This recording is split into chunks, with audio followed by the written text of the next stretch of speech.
Nagbabalik po ang homepage at muli po nating makakasama mga ka-homepage ngayong umaga. Suki na natin si Doc dito po sa ating studio. Good morning sa ating bisita, Dr. Romel Pino. Good morning, Eunice, and good morning sa ating mga nanonood na yun. Good morning, Doc. Ito, ang pag-uusapan natin ngayon na naibanggit ko na po kanina bago nag-commercial, yung tungkol sa kahalagahan ng pag-inom ng vitamin C o pagkuha nito sa mga iba't ibang klase ng pagkain na mayayaman sa vitamina C. C talaga, no? Anyway, Doc, ano ba ang importance ng vitamin C sa katawan ng isang tao?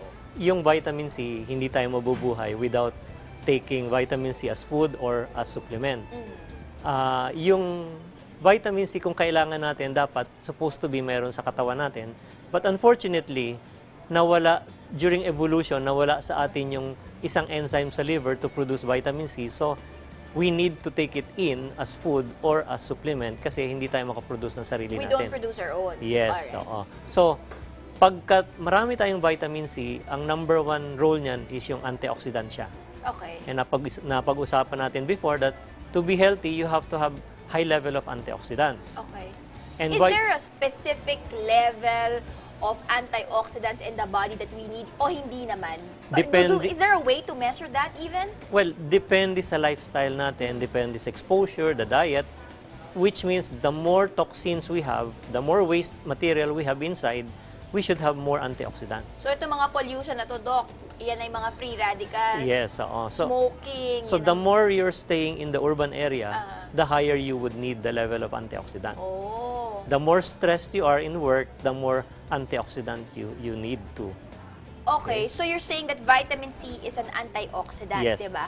Ang tanong ngayon, Doc, how much of vitamin C o gaano kadami ang kakailanganin ng isang tao? Pero before you even answer that, ang tatanungin ko muna paano mo ma-recognize ang isang taong kaunti ang vitamin C sa katawan?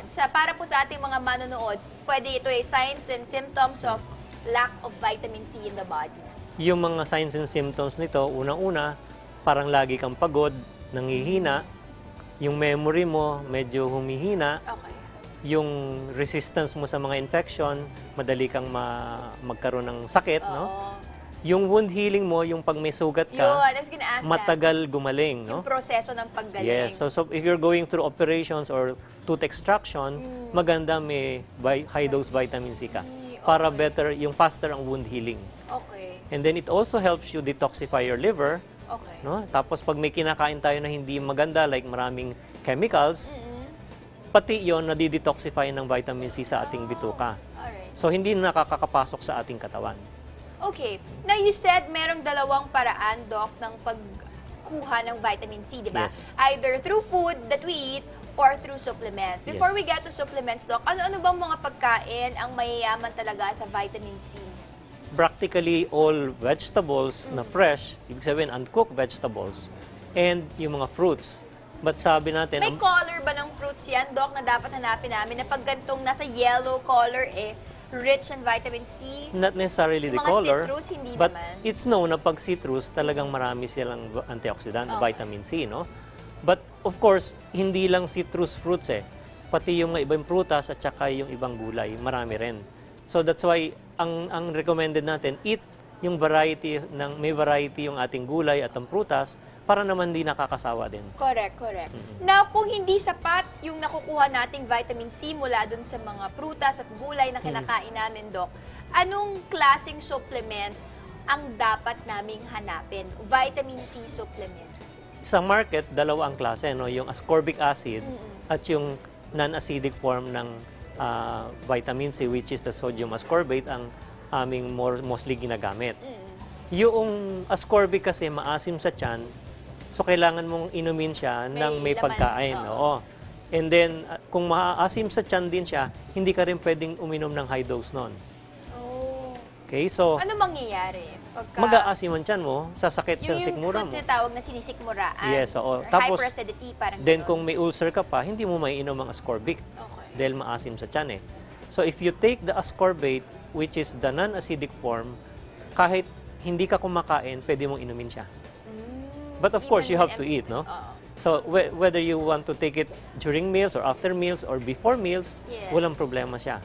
And at the same time, since hindi maasim sa tiyan, you can go yung higher ang dose mo every day, lalo na when you have yung mga sakit, like trangkaso, sipon, ubo, or even, uso ngayon is yung dengue. Yes. Oh, So, at we saka- use it for treatment ng dengue. Alright. And let's talk about the dosage. Kasi sabi mo nga, iba-iba yan eh. Kung ang isang tao masasakitin o yung normal dose, maybe we could also flash it. Ano ba yung tamang dosage per individual?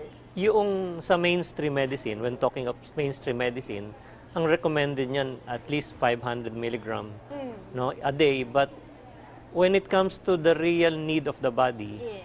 kami na nasa complementary and alternative medicine practice, we recommend a higher level, Okay. which is around 3,000 to 6,000 milligram, distributed yon throughout the day. Alright. Hindi mo pwedeng inumin na morning lang or twice a day lang. Dapat distributed yon kasi ang vitamin C would stay in your body for about 30 minutes to 1 hour. Lang? Yes. Tapos ni-urinate na natin ito? Ilalabas na. Okay. But it doesn't mean na hindi natin pinakinabangan. Okay. So since mabilis siyang lalabas dahil water soluble siya, Oo. we have to take it ng frequently during the day. Pwedeng 3 times a day, pwedeng 5 times a day.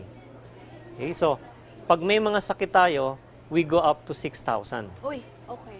Pag kami sa alternative medicine, pagka may mga serious diseases like cancer, we even go up to 12 grams. Ah, talaga? That's 12,000 milligrams. And hindi naman toxic yan. Like, a very common question sabi mo Yes, is does it yung affect the kidney? no? On the contrary, pampabukas yun ng, binadilate niya yung ugat eh. Oo. And kidney, mga ugat yan. Okay. So, the more magdilate ang ugat, the more blood will flow, the more urine you will put out, less yung problem of the kidney. Alright. And remember, yung collagen, it's one of the function ng vitamin C, yung connective tissue. So, tumitibay pati ang blood vessels. Okay. So, hindi totoo na masisira ang kidney. Earlier, you mentioned sodium ascorbate, and right here we have, Yeah. from the name palang, Right C. Why are we recommending this particular brand, Doc? Siguro, because of my experience as a biochemist, and then may research experience ako at may manufacturing experience, plus yung clinical practice ko na since 1994 ginagamit ko na to, kami mismo ang gumawa na nito based on the characteristic ng vitamin C that would ensure na napoprotektahan mo yung produkto, hindi siya nasisira, hindi na oxidize basta because of the advanced way of packaging it Okay. and preparing it. Okay. So I would say yung ating sodium ascorbate preparation is one of the best in the market. Ayan, world class ito. Yes. Hindi lang Philippine best, kundi world We class yan. export this, Doc. Well, right now we're just export quality. yes, export quality yan. And yung ating sodium ascorbate, I would say, is very powerful, very effective, at na-maintain niya even for a long period of time yung effectivity because of the way we package it na napoprotektahan yung produkto. Kaya importante kasi yun, Eunice, na Ma-preserve siya. ma-preserve tapos ang capsule niya dapat nasa vegetable capsule. Ayun, yun yung gusto ko tanungin kasi nabanggit nga to, yung mismong coating nung vitamin C is made of vegetables. Tama po ba? Yung capsule niyan, The capsule. it's supposed to vegetable capsule. Okay. Kasi pag ginamit mo ang gelatin, which is protein, Oo. the sodium ascorbate or the vitamin C will react with the protein and will produce toxic chemicals. Ay, ganon? Yes. So, sa atin, to be safe and to be really healthy, it should always be placed in a gelatin, rather in a vegetable capsule. In a vegetable capsule. So, wala siyang ill effect sa katawan pag iniinom natin to ng regularly at pangmatagalan. In fact, yung aming ginamit na capsule dito ay all natural, walang artificial color, Oh, that's walang good. preservatives, no? Wala siyang binder pa. Yes. So, medyo expensive nga lang yung capsule, but it's the best capsule na lumabas, no? Sa present time, and we're the one using it only. Yes.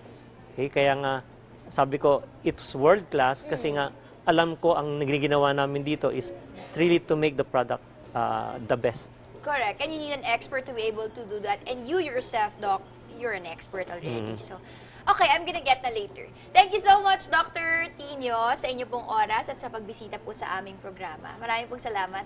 sa uulitin, Doc. Sige, Eunice. Thank you po. Mga ka-homepage, susunod na po, approve sa aming pagbabalik.